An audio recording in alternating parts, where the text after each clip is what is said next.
Hello commerce के मेरे होनहार छात्रों, स्वागत है आपका माइक्रो इकोनॉमिक्स की 10 मिनट सीरीज में, जहां हम आज अपना chapter price elastic demand 10 minute से भी कम समय में कंप्लीट कर लेंगे। चलिए बेटा शुरू करते हैं।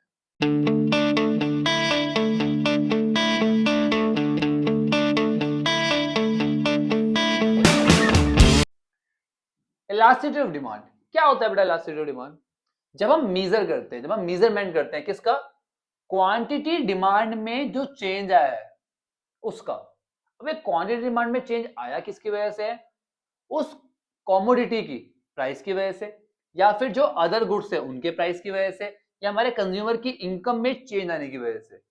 तो जब भी हम इन तीनों ही चीजों में चेंज आने की वजह से हमारी क्वांटिटी में कितना चेंज आया है इसको मीजर करेंगे तो वो बन जाएगा इलास्टिसिटी ऑफ डिमांड। ये हो गई हमारी डेफिनेशन, इजी। अब यहां से तीन तरह की इलास्टिसिटी डिमांड पढ़नी है हमें, price elasticity demand, cross elasticity demand और इनकम इलास्टिसिटी डिमांड। तीनों की डेफिनेशन यहीं से आपकी बन जाएगी, एक ही डेफिनेशन से चारों डेफिनेशन याद हो जाएगी। देखो कैसे। जब हम बात करते हैं प्राइस इलास्टिसिटी डिमांड की तो हम क्या डेफिनेशन बोलेंगे कि भैया हमारी क्वांटिटी डिमांडेड में कितना चेंज आया है, किसकी वजह से? प्राइस की वजह से। जब हम इसका मेजरमेंट करेंगे तो क्या बन जाएगा वो? Price elasticity of demand.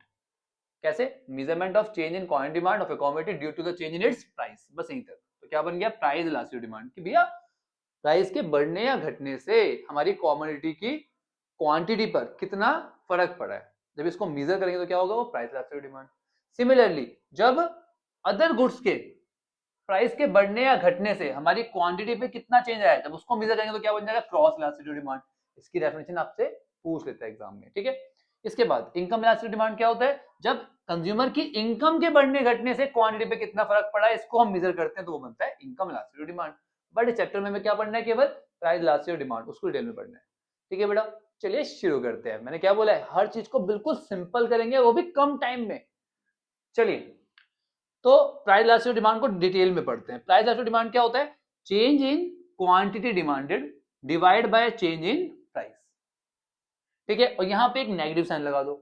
Negative sign क्यों? क्योंकि क्वांटिटी और प्राइस के बीच में कैसा रिलेशन है? नेगेटिव। इजी। चलिए तो elasticity demand is equal to change in quantity demanded divide by change in price. अब एक चेंज इन क्वांटिटी डिमांडेड कैसे निकलता है बेटा? कि भैया डिमांड में कितना चेंज आया है वो ऊपर, पहले कितनी डिमांड थी वो नीचे, मल्टीप्लाई में 100। और चेंज इन प्राइस कैसे निकलेगा? चेंज कितना है वो ऊपर, इनिशियल प्राइस कितना था वो नीचे, मल्टीप्लाई में 100, ठीक है। तो चेंज निकलता कैसे? नई वाली क्वांटिटी में से पुरानी वाली क्वांटिटी को माइनस कर दो, ठीक है। डिवाइड में कितना? Initial quantity.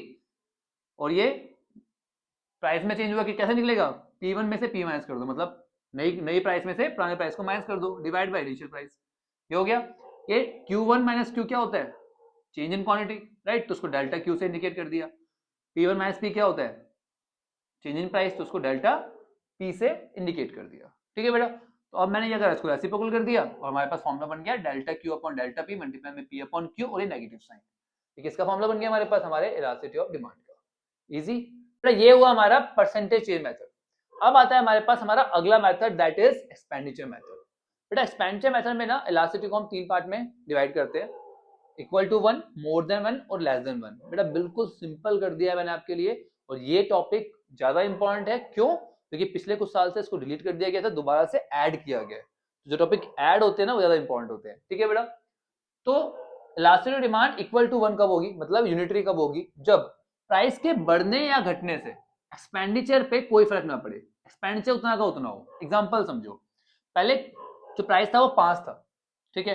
तो क्वांटिटी कितनी थी? 10। तो कंज्यूमर कितना खर्चा कर रहा था उस पर? 5 × 10 दैट इज 50 रुपए। आया नहीं? अब जब प्राइस 10 हो गया, 5 से बढ़कर 10 हो गया, तो कंज्यूमर ने क्या करा? क्वांटिटी को 10 से कम करके 5 कर दिया, ठीक है। बट जो खर्चा था वो उतना का उतना ही रहा। 10 × 5 50 रुपए। मतलब प्राइस के बढ़ने से एक्सपेंडिचर पे कोई फर्क नहीं पड़ा। पड़ा? नहीं पड़ा। तो इस केस में जो आपकी इलास्टिसिटी ऑफ डिमांड होती है वो होती है इक्वल टू 1। प्राइस के बढ़ने घटने से एक्सपेंडिचर पे कोई फर्क नहीं पड़ा, ठीक है बेटा। इसका जो ग्राफ बनता है वो कौन सा बनता है? बिल्कुल कांस्टेंट, ये वाला, ठीक है। चलिए अब बात करते हैं elasticity of demand more than 1 कब होता है? जब प्राइस और एक्सपेंडिचर में इनवर्स रिलेशन हो, उल्टा रिलेशन हो। प्राइस के बढ़ने से एक्सपेंडिचर कम हो जाए, ठीक है। प्राइस के कम होने से एक्सपेंडिचर बढ़ जाए, ठीक है बेटा। तो देखो पहले प्राइस था 5 तो क्वांटिटी 10, तो खर्चा कितना था 50 रुपए। प्राइस क्या हो गया, बढ़ गया। प्राइस के बढ़ने से कंज्यूमर ने क्या करा, क्वांटिटी केवल 4 ही परचेज करी, तो हमारा एक्सपेंडिचर कितना हो गया 40। तो प्राइस बढ़ा तो एक्सपेंडिचर क्या हो गया, कम हो गया। उल्टा रिलेशन है इसलिए मोर देन 1 है। और यही अगर डायरेक्ट रिलेशन होगा तो कैसा बन जाएगा बेटा, लेस देन 1। देखो प्राइस जो हो रहा है वो क्या हो रहा है, बढ़ रहा है, तो एक्सपेंडिचर भी क्या हो रहा है, बढ़ रहा है। तो कैसा रिलेशन है ये हमारे पास, लेस देन 1। क्लियर। तो मोर देन 1 नेगेटिव रिलेशन होता है, तो ऊपर से नीचे ये वाला हो गया हमारे पास मोर देन 1, और पॉजिटिव रिलेशन होता है किसमें, लेस देन 1 में, तो ये हो गया हमारा लेस देन 1। तो ये हमारा बन गया ग्राफ। समझ में आ गई बात बेटा। तो यहां से आपको कंसेप्ट भी समझ में आ गया और आपका ग्राफ भी क्लियर हो गया। बहुत बढ़िया, हर चीज बिल्कुल इजी करके समझेंगे, ठीक है। अब आता है हमारे पास हमारा अगला topic, that is factor affecting price elasticity of demand. कौन कौन से ऐसे फैक्टर है जो हमारी प्राइस इलास्टिसिटी को इफेक्ट करते हैं, ठीक है बेटा। एक एक करके समझते हैं। पहला आता है नेचर ऑफ कमोडिटी, ठीक है। अगर कमोडिटी जो है नेसेसरी है, ठीक है, जो आपको कंज्यूम करना ही करना है, कि भाई खाना तो खाना ही खाना है ना, हाँ या नहीं, तो अगर वो नेसेसरी गुड्स है तो उसकी जो डिमांड होगी वो इनइलास्टिक होगी, लेस देन 1 होगी, ठीक है। अगर वो लग्जरी गुड्स है तो भाई लग्जरी गुड्स के अगर प्राइस बढ़ेंगे तो छोड़ दो उसे, मत कंज्यूम करो। कंज्यूमर ऐसे ही करता है, अगर प्राइस बढ़ गया तो छोड़ देता है उसे। आ रही बात समझ में। तो उसके प्राइस के बढ़ने या घटने से उसकी क्वांटिटी पे फर्क पड़ता है ना, तो उसको बोलते हैं हम लोग इलास्टिक। बट नेसेसरी गुड्स में ऐसा नहीं है, क्योंकि वो तो कंज्यूम करने ही पड़ेंगे, प्राइस बढ़े या घटे, उसकी डिमांड पे ज्यादा फर्क नहीं पड़ता। अगला आता है अवेलेबिलिटी ऑफ सब्स्टिट्यूट। अगर सब्स्टिट्यूट अवेलेबल है तो उस केस में इलास्टिक होगा।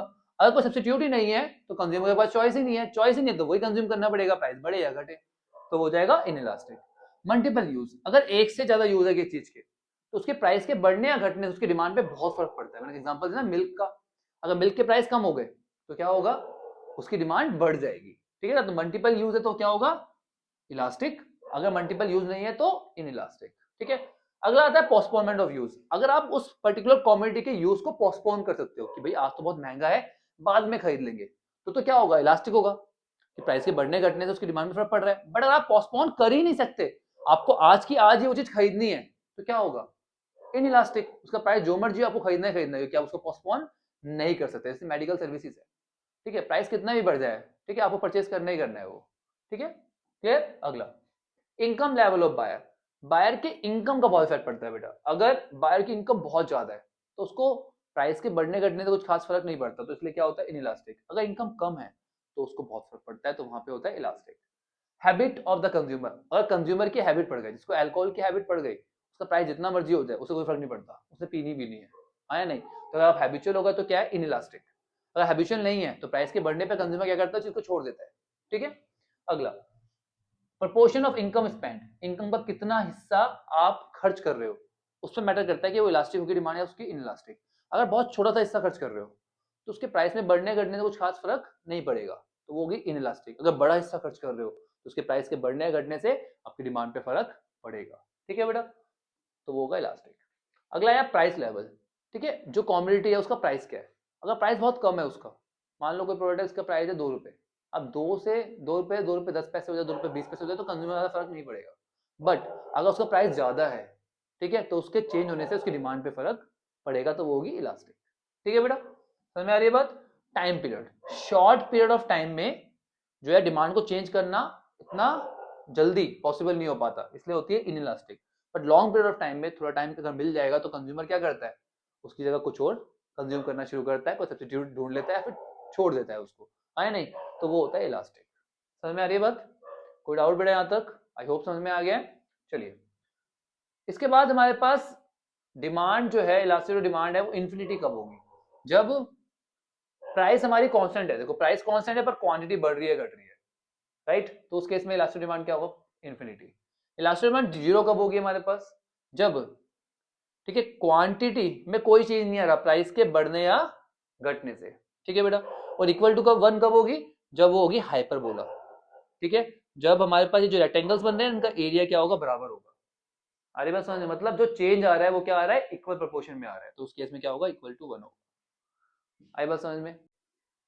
So that's it with our video. I hope सभी कंसेप्ट क्लियर हो गए हैं। फिर भी कोई डाउट है तो आपका भाई अवेलेबल है, कमेंट सेक्शन खुला हुआ है, कमेंट में बताओ, आपका भाई आपके डाउट को रिजॉल्व कर देगा। अगर चैनल को अभी सब्सक्राइब नहीं किया सब्सक्राइब कर लो, नहीं तो ये वीडियोस मिस हो जाएगी। अपने दोस्तों का शेयर करो, उन्हें बताओ कि कम समय में ज्यादा पढ़ना है तो शर्मा जी कॉमर्स वाले पे आ जा। चलिए बेटा मिलते हैं नेक्स्ट वीडियो में, तब तक के लिए take care, bye bye, study hard.